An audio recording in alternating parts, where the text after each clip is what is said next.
Years of experience in Toastmasters. She's a certified world-class speaking coach and has studied under the 1999 world champion speaker Craig Valentine.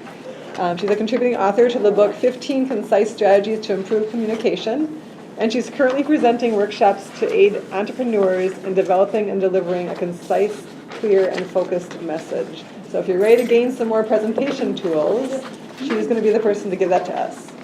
So just welcome, Sarah. Thank you.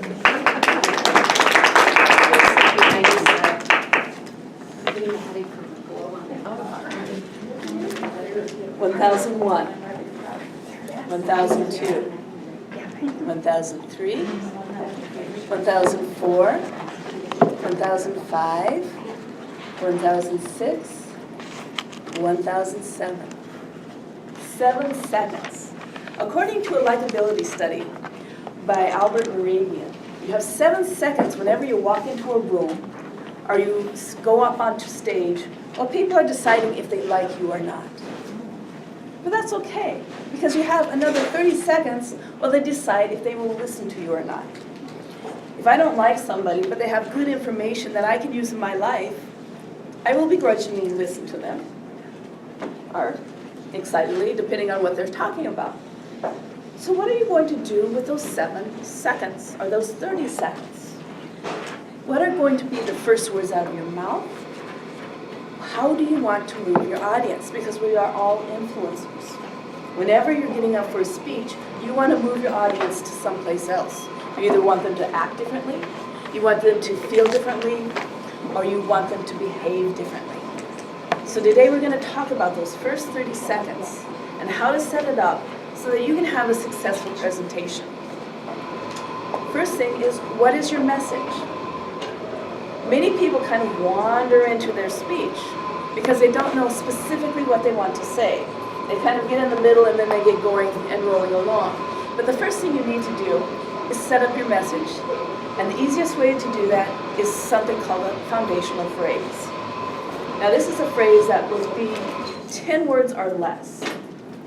Some are like, change small, change often.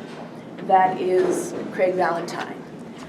There is also, when I say Martin Luther King, one of the first words that come to your mind. I have a dream. Who said that first? All right. I went to the dollar store. I love the dollar store. So I have a dream. His whole message came back to those words. I have a dream.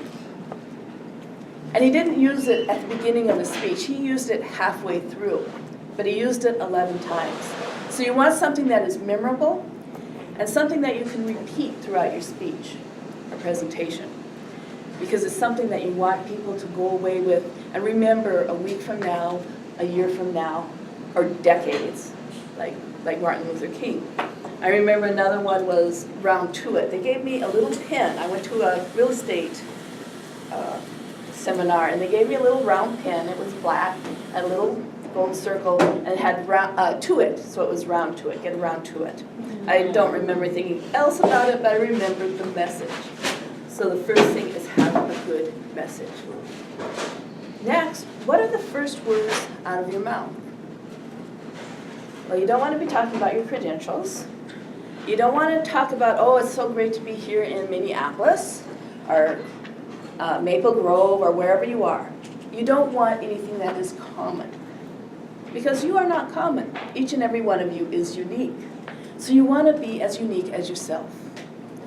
So how do you make it unique? Well, many times people start with a story. Why a story? Because that's what connects us many times. We are taught from childhood to listen to stories. In fact, our brains will sync up with each other when we hear a story. It's been proven to that. Especially if you're like in sales, a real estate agent. Stories are on the creative side of the mind. Well, guess what else is on the creative side of the mind? Decision making. If you have people who want facts and statistics and all these things, but they never get to a decision, you just keep feeding them and feeding them, those are people who have a hard time going to the other side of their brain. And so to help them along, you can start out with a story. There's one Rick Elias, he started out his TED Talk with a story. He was in the plane that went down in the Hudson. And it started out, imagine an explosion as you climb to 3,000 feet. Imagine a plane filling with smoke. Imagine the engines going clang, clang, clang. Now most of us don't have that exciting of a story. He can draw you in. But even the simplest story can draw you in. But it needs to be personal and it needs to be original. How many of you here have heard the starfish story? Yeah, where the little boy is throwing fish back into the ocean and somebody comes along and asks him, why are you bothering to do that? You're not really making that big of an effect. He said, but on that one fish, I was the world to him. I saved his life. The first time I heard that story, my heart melted. I was just like, aww. The second time, it was still a pretty good story. The third time, fourth time, the fifth time, I'm starting to get a little irritated. The sixth time, I'm turning out. Stories tend to go, especially since we have Facebook, they travel around. And so they have a period when they're very popular. And so if you're getting a story off the internet, many times people have heard it before. But in our lives, we have similar stories. We have stories where we helped somebody and changed a situation for them. We have stories where we built somebody up, where we gave them an idea that changed their life. Each and every one of us has stories. And they don't have to be these wonderful, grand stories. They just have to be relatable. One story that I tell sometimes is about my grandson. Now, my mother-in-law is from China.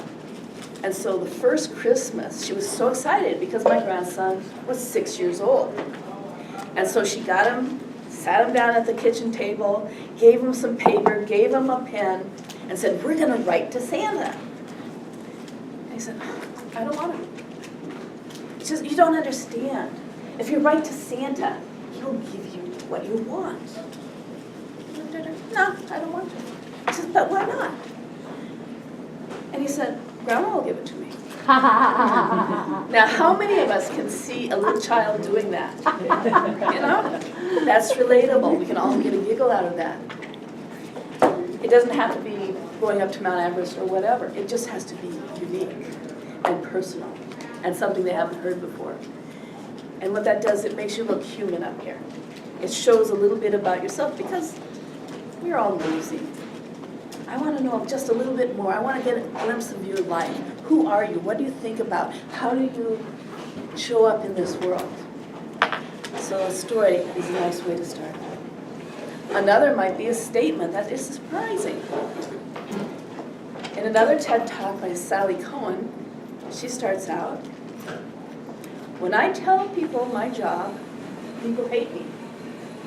In fact, the better I do my job, the more people hate me. Now, can anybody